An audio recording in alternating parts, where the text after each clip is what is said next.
Welcome back, brothers and sisters. I am Braden, and the guy, the return, the prodigal son from Germany itself, Tim. He's also returned. He had an amazing trip. Tim, how was your trip? Was your trip good?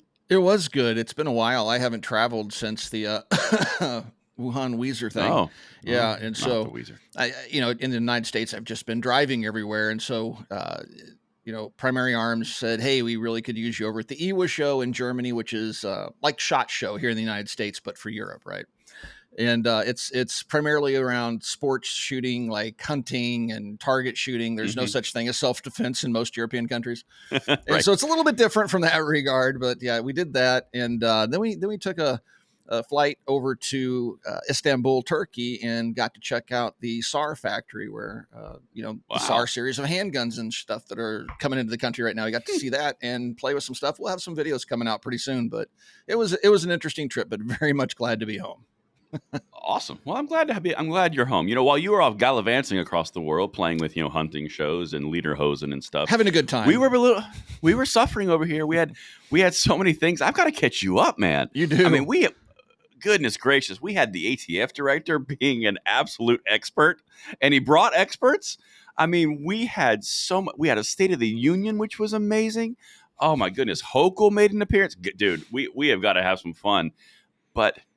You got people of the beautiful Second Legacy and beautiful people too. Make sure you guys hit that subscribe button, like the video, and share it out, because we've got some freedom to spread with a happy smile and entertainment.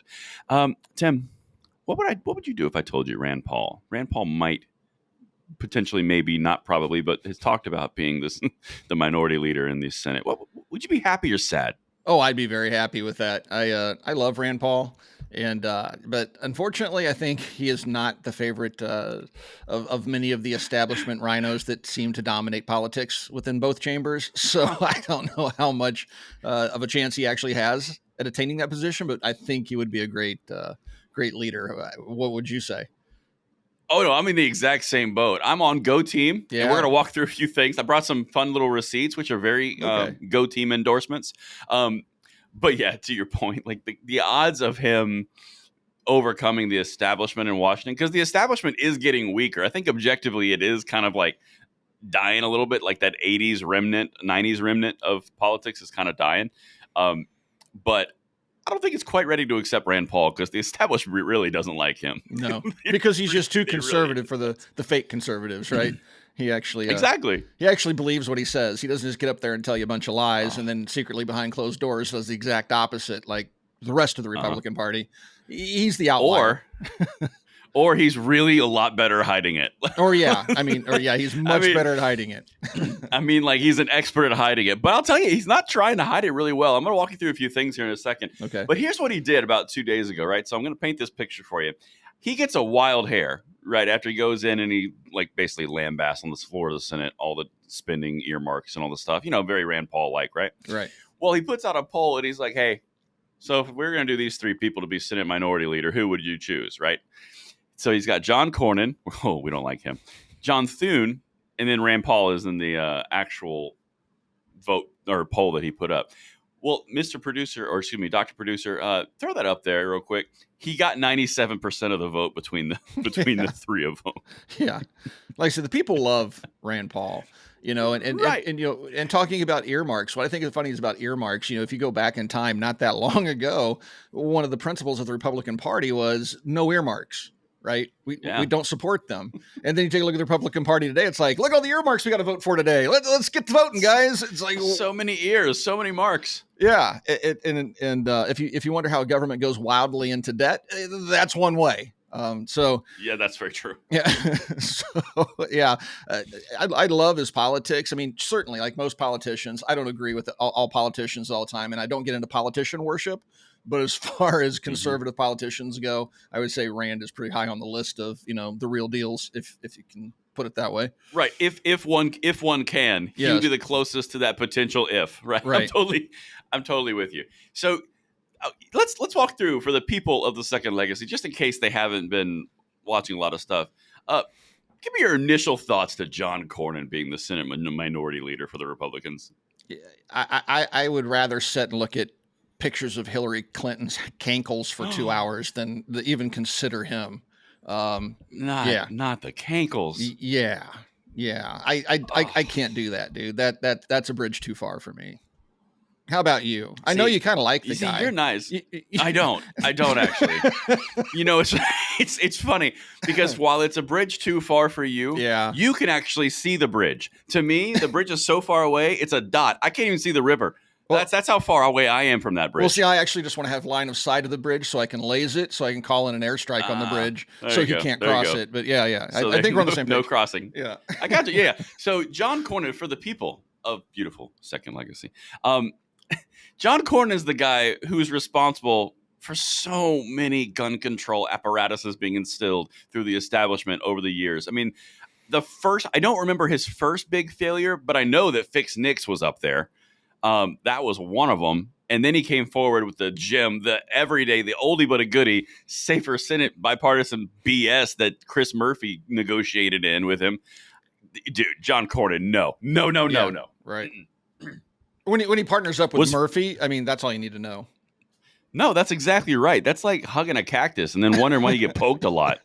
Right? Like, I do not like that dude, man. No. Like Chris, I try my hardest on our collective platforms not to make it personal, like on any of the things that we go with. But genuinely, Chris Murphy actually really tries me. Like that, It really tries my control because that guy is a snake in the grass in the proverbial sense. It's just ugh. Yeah, I call those people trash people. He's just a trash human.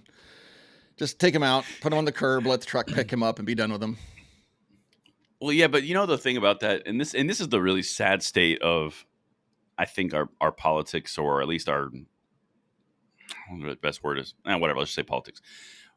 If he goes away, which he won't, he's a fix and a lock in Connecticut. Yeah. But if he were to go away, every Town for Gun Safety, Moms Demand Action, all the gun control auspices would just find another puppet to stick their hand up his butt. They certainly would. So I think that's the important thing. It's not necessarily breaking the person out or identifying the individual or saying this is a bad person, like he needs to be voted out. It's much more going after the cultural impact of every Town for Gun Safety, Moms Demand Action, the gun control groups that are attempting to take rights from people. Murphy's just the puppet who's getting the money. I mean, genuinely, right? But I think that speaks to something larger, and one of the overarching projects of what we're working on is changing the culture from a different viewpoint delivery. But that's a different thing for a different time. But I think that's a good point. Yeah, no, it's a good point. It's a great point. It's a good point. Very pointy point you made there. Oh, very pointy. Thank you, sir. Very poignant point. See, I did it nicer. Well, let me show you some stuff from Rand before we move on to the next one, where Hochul makes an appearance. Oh, joy. Yep. Well, so just to give some of Rand Paul's greatest hits, this is the first. This is number 4. This is some of the stuff that he's done that probably would make the establishment hate him. He voted no on the Bipartisan Safer Communities Act. That's a positive. Let's see here. Here's a good one. Provided for congressional disapproval of rules submitted by the Social Security Administration related to firearms. He voted no on Fixed Gun Checks Act of 2016. These names are so fruity and lovely. I mean, they would never be infringing, right? They're so kind. It's like the Inflation Reduction Act that actually inflates it causes inflation to like quadruple. But yes, we passed the act that was supposed to reduce it, so we just give it goofy names. But it was the exact opposite of what they're trying to do. Precisely, the Inflation Reduction Act. Who doesn't love it? Anyway. So there's that little nougat. We've got Protecting Communities and Preserving the Second Amendment Act. He voted for, which we like. Oh, and here we go. This is it's unbelievable. He prohibited the sale of assault weapons, and he voted no. He also voted no on limiting magazines. Oh my gosh, Tim. And he authorizes reciprocity for the carrying of certain concealed firearms. And he said no to joining the United Nations Armed Trade Treaty. Oh my goodness gracious! I don't know why they hate him. I know. I mean, it's weird. What's the dislike about this guy? Let's make him president. Not for us, nothing. Right? Yeah, let's just... for nothing. But it's so weird. I don't know why the establishment wouldn't like him. I know. Meanwhile, you got John Cornyn over here being like, let's get more gun control. Pre-show, you said you'd rather elect him king and thought that maybe a king would be a good idea and having him fill that seat. And I'm opposed to royalty, but I'm just kidding. You didn't say that, but yeah. I was like, I don't remember saying that, and it wasn't that long ago. But if we can get this guy running the show, I think, for 2A rights first, just all of our rights, I think would be in a far better position than I do 99% of the other critters that infest the halls of Congress. Could you imagine that? We're going to put through this bill. No. We're going to put through this bill. No. He's like, I got one for you. Freedom. No. Well, that's awkward. Yeah. Between him and Thomas Massey, him president and Thomas Massey as VP. How fun would that be, right? We'd get that would be so fun. Like the Christmas decorations, like that thing we just had to endure last December, that horrible production they put out. We would have like little ARs hanging from the Christmas trees, and the boxes of ammunition. It would be just a nice change of pace, right? Just a nice change. Oh my God, dude! The Marine Guard would be actively carrying ARs around just just to prove a point with the little AR pins that would be authorized for that short period of time. Yeah. Sweet Lord, that would be a situation. Well, I think we put a pin in the Rand Paul thing. That was an interesting story to catch you up on. But Tim, what if I told you around our little chat this morning? What if I told you that Hochul, the governor of New York, she kind of deployed the National Guard, bro. And I heard a little bit about that on my flight home. Yeah, a little bit. And it turns out the reason why was because there's too many guns in sensitive places. You can't make this up, man. If you guys are new to this, the stuff that we're seeing coming out of governors who are absolutely gun controlling governors and progressive woke governors, it's mind boggling, man. It is. There's just no words for the level of stupid that this is. Right. So they go and gut their police departments. Forever, the Chicago Police Department has been at war with the leadership of New York City, for example, right? And so they've basically created a target-rich environment for criminals. They're just running roughshod. They're passing these crazy laws, making it, if it's below a set amount of dollars, then this isn't even going to be investigated by police. All these things to incentivize criminals to do criminal things. And then when it all blows up in their face and the people get up in arms because of all these feel-good politics that are literally getting people killed, stores shut down, businesses leaving en masse, now we're going to deploy the National Guard because you don't have the police officers because you've run them all off and told them and tied their hands and said, don't enforce the laws. All of a sudden, now we want to deploy the National Guard? Yeah. Right. Isn't that weird? Isn't that odd how when I just give you the high level, it just doesn't seem quite right?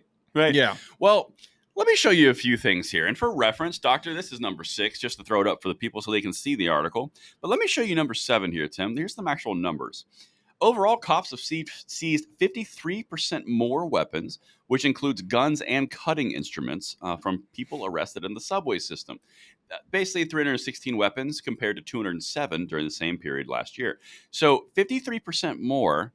Again, if you guys are not up to speed on what Kathy Hochul has done over the last 2 to 3 years, she signed into law the sensitive places, which is basically a snubbing of the nose against the Supreme Court to say, well, yeah, we'll give you the concealed carry permit, but you can't carry it anyway, and here's all the penalties. That's why you've seen very similar things happen in New York Times. Remember that migrant that we were talking about who was underage, who also had a gun, who was not legal, who shot somebody, but it's like they're not getting charged for sensitive places. Remember that? Oh, yeah. Well, and looking at this number, so seizures are up 53%, which includes guns and cutting instruments in quotations. And it makes me wonder, what's the percentage of guns versus cutting instruments? I'm going to guess it's like 10 guns and the rest are all cutting instruments. No, how far off am I? You're actually underselling it. There's actually more guns than you thought. All right, we're gonna get to that in 1 second, though. Let me. You know what? Heck with it. That was such a good plug. This is number 10. We're going out of order. I don't even care. We're wilding on these streets. Oh, here we go. So here's armed on the subways. Here you go. So in 2024, there's 17 guns total and 299 blades. And in 2023, there's 8 guns and 199 blades. So that's the breakdown. So I was close. So you actually undersold it. You were close, but you all the way up until 24, I had it. I was a little high. I wouldn't have fared so well on The Price is Right. But I think in 24, Yeah. That's impressive, isn't it? All of this in sensitive places. It's so weird. Yeah. I don't know what to do about it, but the NYPD people have something to say about it. Listen to this. This is from the Detectives Union. This is number 8. The odds of confiscating a gun is high because criminals are more emboldened than ever to carry a firearm because they know there are no consequences, said Paul from the NYPD Detectives Union, blaming the city's broken criminal justice system. Quote, the real question is, when are state legislators, district attorneys, and city council going to recognize and fix the crisis they created? Yeah. Well. So, but well said, Paul. But again, look at all the statistics and all the information, all the comments being said thus far by public officials and just the raw data. Mm-hmm. It seems to me that they're not talking about the criminal themselves. Look, isn't that weird? How do you keep an illegal weapon off a subway? Well, you go after the criminal that would be carrying the weapon, because I can guarantee you the weapon didn't get its ticket or jump the turnstile and put itself on the train. They never seem to want to address the criminal or the crime or the problems. They just want to talk about numbers like, oh, well, look, we got 17 handguns. We're saving New York City. No. No. It's weird. You would think that they could just, it's kind of, you know what, maybe we break this down, Tim. Are you willing to go down a hypothetical, like a different analogy with me? Sure. All right. Well, it turns out that there is a epidemic of PVC pipes in the city. And we found out that those PVC pipes are being brought in by trucks. So you know what we did, Tim? We made PVC pipes illegal, and they're still finding a way in. Somehow they're still winding up on trucks and coming in, huh? It's odd. You would think that you just stop the trucks, and then because the trucks are containing the thing that you're banning, it would just work. You'd think that, wouldn't you? Right, because it's the truck doing it, isn't it? It has nothing to do with the driver or the criminal organization. Well, actually, in this case, it would be the PVC pipes that are the problem, not the people bringing them in, right? Because you got to think about gun control life. Because gun control life says the very existence of the PVC pipes are the problem. Right. And if we just didn't have PVC pipes, we wouldn't have PVC pipe problems. Right. The criminals would just stop criminaling. They wouldn't find something else to do, or they wouldn't manufacture their own PVC pipes. I mean, that's just who would do that, Right. Who would do that? It's definitely an inanimate object problem. And we really, we need to, stop those inanimate objects. We got to come up with a cool slogan, This inanimate object violence has got to come to an end. We have to stop the inanimate objects. I've got the slogan. Are you ready? Yes. Don't lay pipe. Oh, well, okay. And then moving right along. That was it. Next T-shirt. Boom. Well, so that's what's been going on. Keep your pipe in the pants if you're going into New York City. Keep your pipe in your trucks. Yeah. Keep your pipes in your truck. Yeah. So here's what the solution is, Tim, and you alluded to it, and we touched on it, but this makes so much sense. This is by far the most common sense solution for the epidemic of gun violence inside the sensitive places where they aren't allowed and they can't be.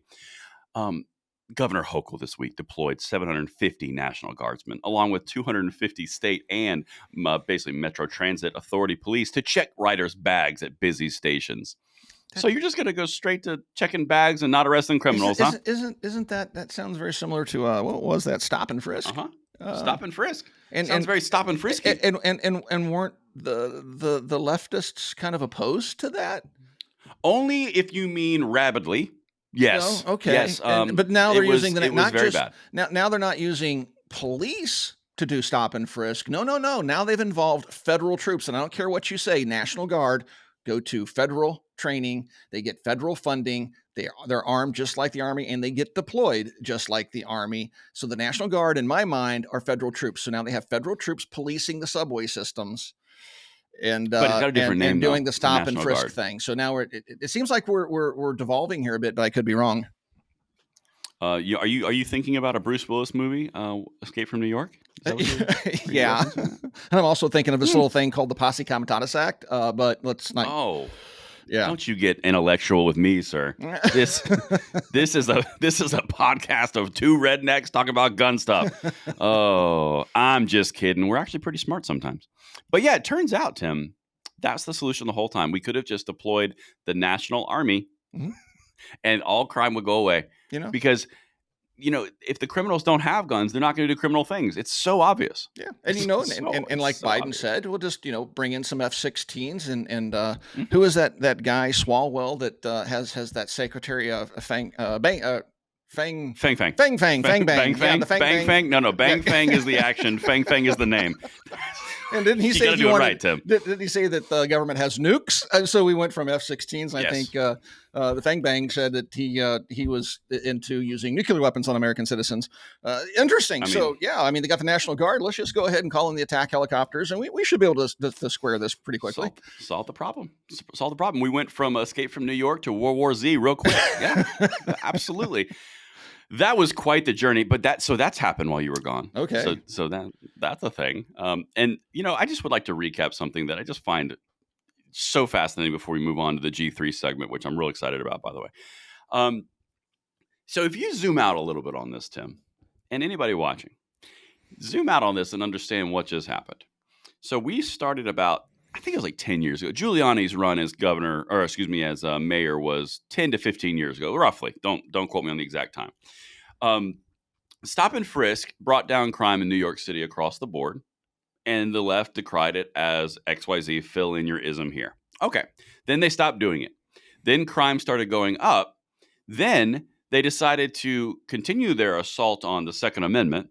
Then they got smoked by the Supreme Court. So then they said, well, there's now sensitive places. We're going to give you a permit, but you can't carry it almost anywhere in the city. Right. Then they had migrants who can't legally own guns, legally buy guns, do any kind of activity around the Second Amendment because they don't have rights because they're not actually United States citizens. They're shooting off in Times Square, the most popular sensitive place. They don't get charged under the sensitive places new felony system.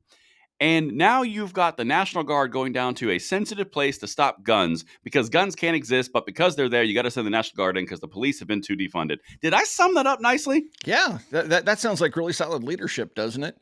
In the movie Idiocracy. Jeez.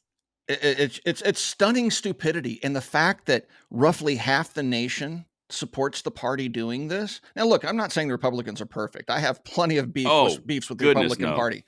But when it comes to bad and worse, there is no doubt in any person's mind that has more than two brain cells to rub together that the Democrats are doing worse, right? Republicans do bad, but the Democrats take bad to extremes. And it seems like as part of their party platform and how they try to recruit new followers, they just keep going further left and further crazy. And yep. Apparently that's bringing in the Gen Z voter. And I'm just not understanding how this is possible. But that's the thing. It's not, though. That's what but that's the fascinating thing. You're 100% right on what the left's doing. They're increasing their rhetoric volume and intensity because they're losing the return on investment of the rhetoric. So they're going even further. Like, it won't be long until they are so far beyond the pale that no one listens to them. But for right now, we're in the pale where some people still do. But the fascinating part about this, the youth, the ones that are coming up in high school, are more conservative than they've been in a very long time. Boy, I hope that's right. No, that is actual proven statistics that have been released, and I've seen multiple reports the last year over it. But you're seeing the younger people, and this is what's so fascinating. I love these little conversations, side tunnels. People are saying that's because the left is so dominant that the next generation is rebelling just because they rebel against anything. Yeah. So, for example, 10, 20, 30 years ago, everyone was rebelling against Republicans because their parents were Republicans. But now, because all the parents are liberals, they're all becoming conservatives just to screw with the parents. Yeah. I don't think that's it. I think personally it's much more a line of, well, you say men are evil just by existing, and that if you have XYZ chromosomes and you're born in this race, then you hate the other race and you're guilty of. I think it's the demonization of something that no one did themselves. Yeah. And the propagation of these problems, because it's, why are you getting punched in the face for something you didn't do? Yeah. I think it's that. That's the leftist shtick. I mean, that's their modus operandi. I mean, that's how they operate. They have to create class warfare. They have to create friction between different groups because through that chaos is how they gain power. And this has been going on since history has been recorded, right? This is nothing new, but we keep, what they say the very definition of crazy is doing the same thing over and over again, but expecting a different result each time. And that's exactly what the left keeps doing. And they're like, Yeah. oh, how many conversations have you had? Like, communism, socialism is bad. It's a bad ideology. It's deadly. It's horrible. It impoverishes people. Proven. And they go, Proven. well, it just hasn't been done right yet. Exactly. And you No, just my wanna go, utopian. It's not. It's nothing wrong with my utopian ideals.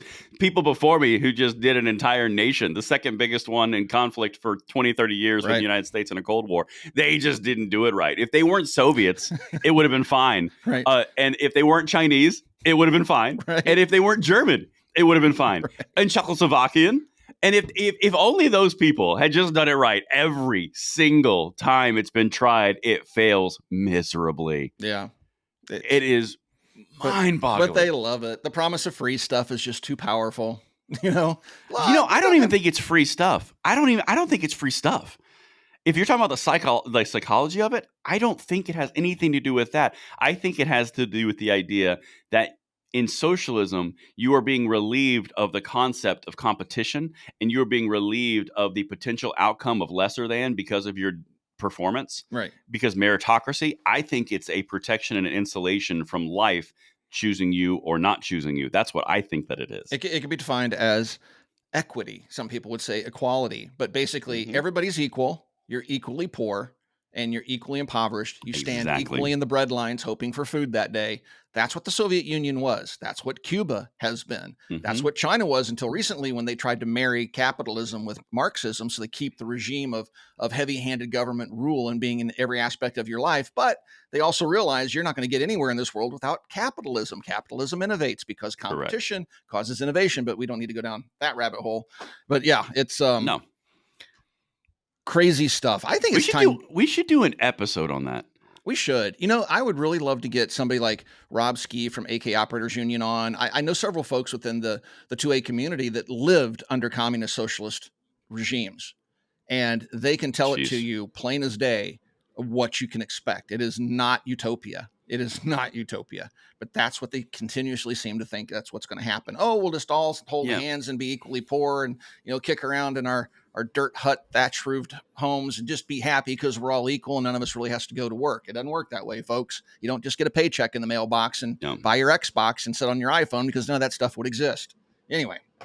Correct. It's so fascinating. But you know what? That's another thing for another time. But I think it would be a great episode. It would. Two gun guys talking about that. What could go wrong? Why communism sucks. Anyway. Yeah. Commies. Right.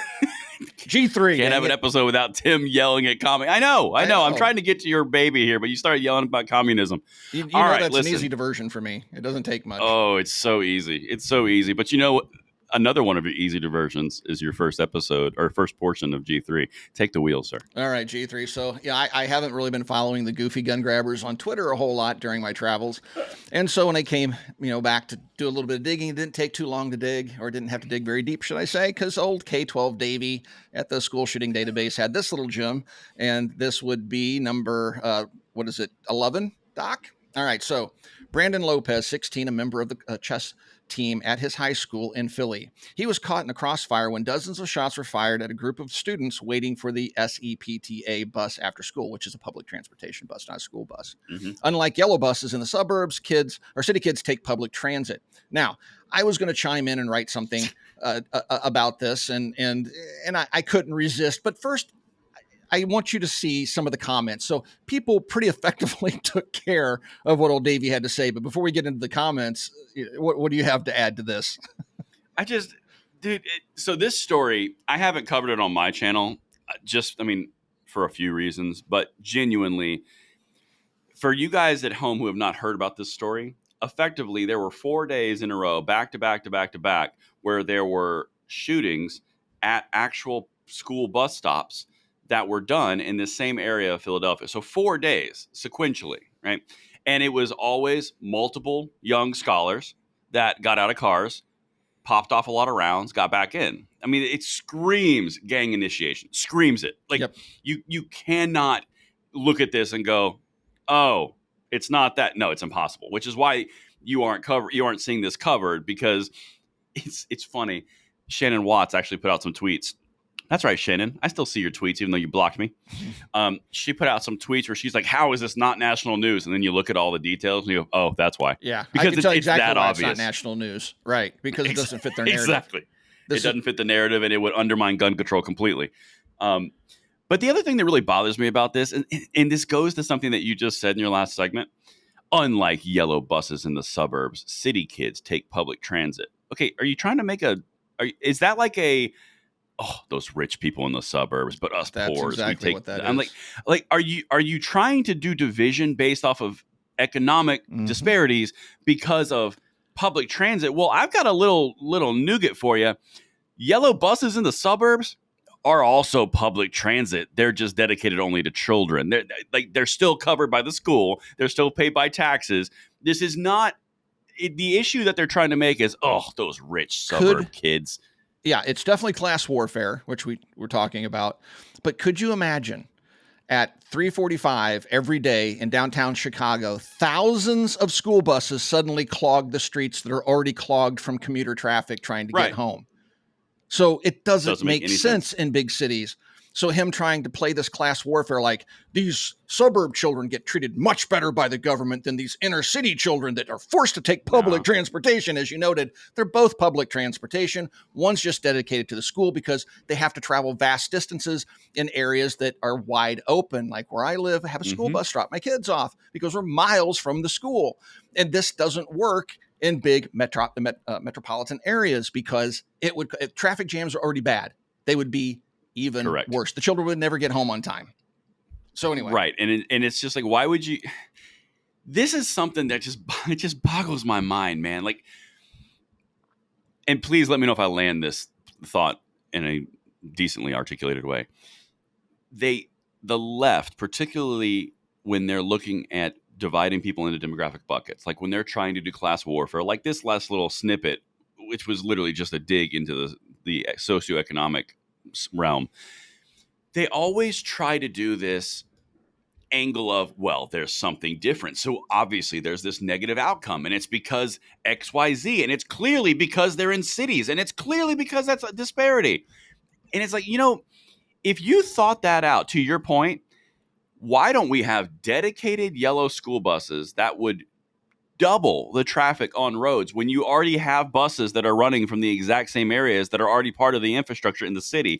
It's that simple, but they have to make it about this. Ignore everything that makes sense and everything that's logistically common. We've got to talk about the disparity of outcomes. It's just, it's exhausting, dude. And back in 2019, this conversation made me Google something because I remembered it. Do you remember back in 2019 when Joe Biden said, poor kids are just as bright as white kids?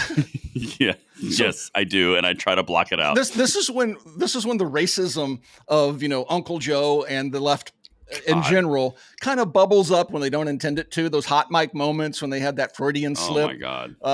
And that's what Davey's playing here. And again, he doesn't talk about the gang violence, which it clearly is. This didn't even occur on school property. Okay, every kid is a student. If it would have happened in the front yards, Davey would want to put it into his little school shooting database, in which this will make its way in there. But this is where the statistics get skewed, folks. This was not a school event. This happened off campus. Look at the picture. Does that look like a school behind them? No, that looks like an auto parts store or something.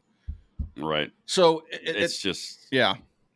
It's manipulation. I think that's what we're both hitting on. We're both going from a different perspective, but it's all about manipulation. And it's just so effed, man. But those are my thoughts. Thanks for asking. Yeah, no, absolutely. So let's throw up number 12. Let's see what the rest of the folks had to say, thought about all this. And I won't go through all of them. We'll just leave this up and we'll just pick out a few. I'll pick out one, maybe. Braden, you can grab one that you like. One of the simple ones is Yeet Pooch. Love the name. Democrat city problems, right? They're just so true. Right. This typically happens in leftist controlled cities because of all the problems we've already discussed. I'm not going to rehash in this video. Yeah. And it says, so was a crime committed? Answer, yes. Catch the criminal who did it, please. Again, they're calling out in the comments exactly what we've been saying all along. They never want to talk about the criminal. It's the inanimate object. So, yeah, there's so many good ones. Take your pick. No, there are. It's interesting because Chad Lass over here, he's alluding to, basically, well, why didn't the gun laws kick in Philly? Because magical common sense gun laws. So the interesting thing about that is, if you'll recall, and this is what I love about being so focused on all the details here, Philly has a mayor named Kinney, and Kinney has gone out and he's made it easier to sue gun shops, saying sue them out of existence. openly telling people to sue these shops. Again, that's to the point. That's a very astute point. But the one that I like here is a really well thought out point. The father of four right here, EM dash father of four. Maybe big cities run by Democrats should buy some yellow school buses so the inner city gangs that they're know not to shoot school kids. By the way, this tragedy was not a school shooting; it was an inner city gang violence that some kids unfortunately got caught in the middle of. Bingo. That is exactly right. And then even Bill C right here. Shooters in the attack will have long criminal records. They'll have been arrested over and over again by police to simply be released on no cash bail by Democrat Party judges after Democrat Party prosecutors reduce their felony gun charges. And after it's exactly right. Yes. The audience knows, dude. Like everybody knows what's going on, and Twitter has been set out of the jail, and it's awesome. Yes, and yeah. So they, I just love reading the comments. So many times I'll make my post before reading the comments, but really I should stop and read the comments. And as when I do that, generally I go, you know what? No comments required by me at all. They've pretty much covered off on it 50 times over. But yeah. So pretty much. The next one here is a theme that I think is interesting because it's a reoccurring theme. All these people say, take the guns now. And, basically I'll volunteer to go take your guns. We're going to take them. And then you take a look at the profile of the person that's posting it, and they weigh up all 98 pounds soaking wet with their purple hair. And it's like, yeah, that's going to go great for you guys. Well, one of these popped up in my feed. I thought was really funny. And we'll have to throw the other graphic in that kind of feeds into this. But it says, this is number 13, Doc.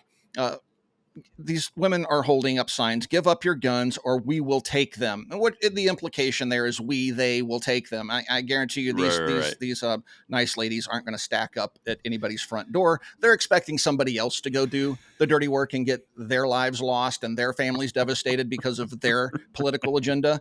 It's just so funny to see this. And of course, my comment is, really, sweeties, you wouldn't make it through the front door before I made you drop to the ground in tears by simply using the wrong pronouns. You're going to need those F-16s Biden was talking about, but their pilots generally side with us and freedom. Keep dreaming. And then what do I read in the news this morning? They have, and this is the image I want to stick in here. I read in the news after this, like this is the next morning, I read that they now have AI attack aircraft that the Air Force is looking at buying that literally the headline says cannot refuse orders. Well, Biden was onto something apparently. Oh man, we just didn't know at the time. I hate it. I hate it when he's so prescient because he's so on it. He's so youthful and full of vigor. The next thing you know, we're going to put AI in atomic weapons, and Stalwell would have been right. They won't be able to refuse orders either. So oh my God. Yeah. Not Fang Bang. Oh, the Fang Bang, AI Fang Bang, Big Bang. Yeah. Not Bang Fang Fang Fang. Oh my goodness gracious. You know what's so fascinating to me about this image that you just pulled up, and we can wrap this and we can save the next one for another time because we're running along. Okay. But it's just, why are they wearing masks? It's 2024 and they're outside. Like, yeah. Like, what are we doing? And look, I just travel. This is the thing. I just travel halfway around the world, and I can count on one hand how many times I saw somebody wearing a mask. Globally, and they've ruined that one. That one's never coming back. They're never getting that one again. Never. Like, no way. So abolish the 2A. Okay. Or give up your guns or we will take them. So this is like akin to Davy Hogg with his little like smug grimace thing that he does where he's like playing the broody teenager, but he's like 27. Yeah. He just, it's like, you gonna? Like, it's kind of like FPC. Stack up or F off. Yeah, right? like, no, you're not. Why are you even fronting? Yeah. And you think the politicians are going to do it too? Okay. I would love to see somebody holding one of these signs. I'm going to have to keep Kit in my car just in case. So I have, full battle rattle, a rifle, and I see somebody holding one of these signs. I'll walk up to them and say, hey, great idea. Here, you're going to need this. Hand them the, 40 pounds of armor and ammunition. And here's your rifle. And there's a house over there. I'm pretty sure it has guns in it. Why don't you go ahead and get all this stuff on and go knock on that door and say, I'm here to take your guns. Right. Let's see how that plays out for you. Right. And the funniest part, sorry, this is, I'm just connected thought. Sorry. This reminds me of stuff that we've seen a lot, Tim. You know how the left is always saying, take the guns, ban the guns. It's the effing guns. It's always the guns, right? And you ever notice that the people who are supporting it look like this, but whenever the gun controlling